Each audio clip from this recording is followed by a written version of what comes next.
کہ دین کو اپنا کام نہیں بنایا، کہ ہر شکل رکاوٹ بنے گی، ہر شکل رکاوٹ بنے گی، اور وہ اپنی طرف اس کو بلاوے گی، پھانسے گی،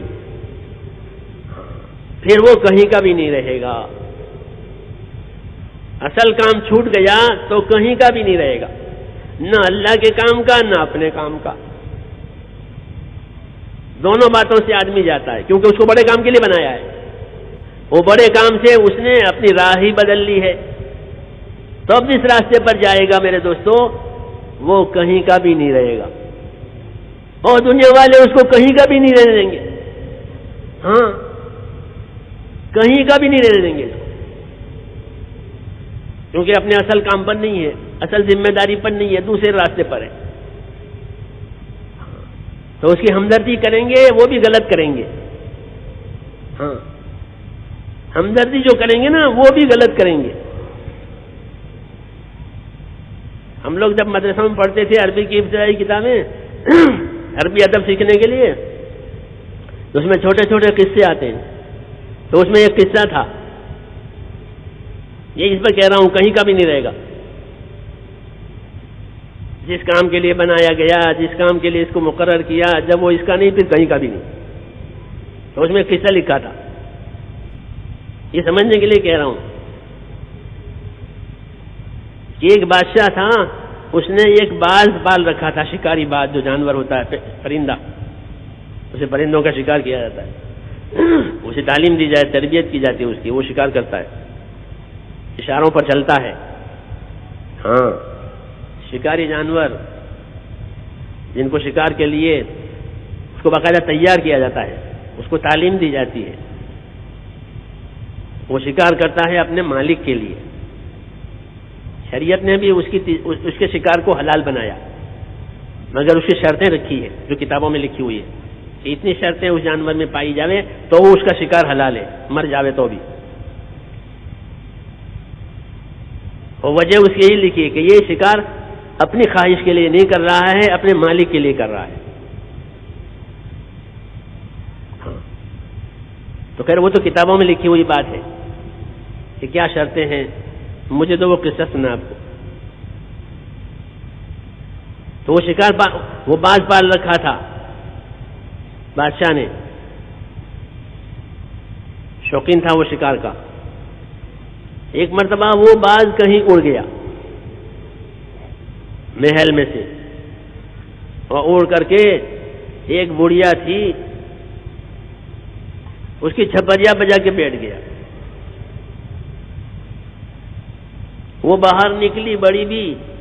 دیکھا کہ ایک جانور بیٹھا ہوا ہے، چونکہ وہ مانوس تھا انسانوں سے، وہ اڑنے والا تو تھا نہیں، دیکھ کر کے تو وہ مانوس نہ وہ پکڑ لیا اس کو بڑی بی نے۔ جب اس کو پکڑ لیا تو وہ بڑی بھی بوڑھے ہوتے ہیں تو ان میں شفقت آ جاتی ہے، دادا دادی نانا نانی اکثر یہ شفقت والے ہوتے ہیں، عمر بڑی ہو گئی تو دوسرا جذبہ پیدا ہوتا ہے شفقت کا، تو دیکھا اس کو کیا اتنا کیسا جانور ہے، پھر اس کو دیکھا تو دیکھا اس کی چونچ تو ٹیڑھی ہے اور اس کے ناخن تو بڑے بڑے ہیں اور پر بھی اس کے بڑے بڑے ہیں، تو بڑی بی کو بہت رحم آیا، ہاں ارے یہ بیچارہ جانور، اس کی تو چونچ ٹیڑھی ہو گئی ہے، یہ کیسے کھاتا ہوگا دانا، کبوتر کی چونچ سیدھی دانا چگنے کے لیے، اس کی چونچ ٹیڑھی گوشت نوچنے کے لیے، تو اللہ کی تخلیق ہے، اس بڑی بی کو نہیں معلوم ہے کہ اس کی تو چونچ ٹیڑھی ہو گئی ہے، او ہو اس کے ناخن کتنے لمبے ہو گئے، جو اپنے بچوں کے ناخن کاٹے، اور اس کے پر کتنے بڑے بڑے ہو گئے، بال کتنے بڑے بڑے ہو گئے،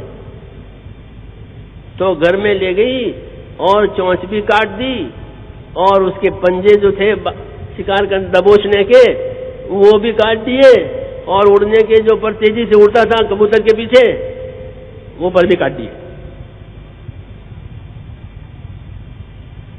سمجھ بات آ رہی ہے؟ اب ادھر تلاش ہو رہی ہے بادشاہ کے یہاں، یہ باز کہاں چلا گیا، بہت قیمتی ہے۔ تو اس کے آدمی ادھر ادھر پھر رہے ہیں تلاش میں، تو ہوتے ہوتے یہاں پہنچ گئے، تو بڑی بی کے یہاں مل گیا وہ، تو دیکھا اس کی حالت کو، تو لے گئے بادشاہ کے یہاں اس کو کہ جی یہ حالت ہو گئی اس کی۔ تو بادشاہ نے کہا ٹھیک ہے، اس کی یہی حالت ہونی چاہیے کہ جو اپنے کام کو، اپنے منصب کو چھوڑ کے کہیں اور جگہ جاوے، اس کی یہی سزا ہے کہ وہ کسی کام کا نہ رہے۔ تو اللہ نے مسلمان کو ایک کام دیا، اب وہ یہ کام چھوڑ کے چلا گیا، ہاں، تو دنیا والوں نے اسے کسی حالت میں رہنے نہیں دیا، اس کی شکل، اس کی صورت، اس کی وضاحت، اس کا ماحول کہیں کا بھی نہیں رہا، پہچان بھی مشکل ہو گئی، کیونکہ یہ اپنے کام سے، اپنے منصب سے ہٹ گیا۔ ورنہ تو جیسے باز کی طرح باز کے بادشاہ کا چہی تھا، تو مومن تو اللہ کا چہی تھا۔ مومن کیسا ہوتا ہے کہ مومن تو اللہ کا پیارا ہوتا ہے،